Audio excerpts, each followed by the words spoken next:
বাঙালি মায়েরা যেমন হয়, আমরা বাঙালি মা অ্যান্ড অফকোর্স আমাদের বাচ্চাদের শরীর খারাপ হয় না, ওদের নজর লাগে।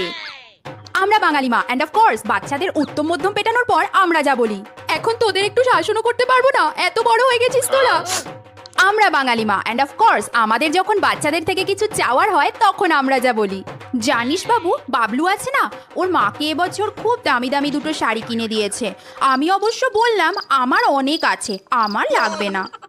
আমরা বাঙালি মা অ্যান্ড অফকোর্স আমাদের ছেলেমেয়েরা কখনো খারাপ রেজাল্ট করে না। আমার বাবু না দিন রাত জেগে পড়াশোনা করেছিল, কি আর বলবো বলো, সব ওই কপালের দোষ। আমরা বাঙালি মা অ্যান্ড অফকোর্স আমাদের যখন বাচ্চাদের দিয়ে কিছু কাজ করানোর হয়, বাবু তুই আমার জন্য এটুকুও করতে পারবি না, সারা জীবন তো কিছুই পেলাম না।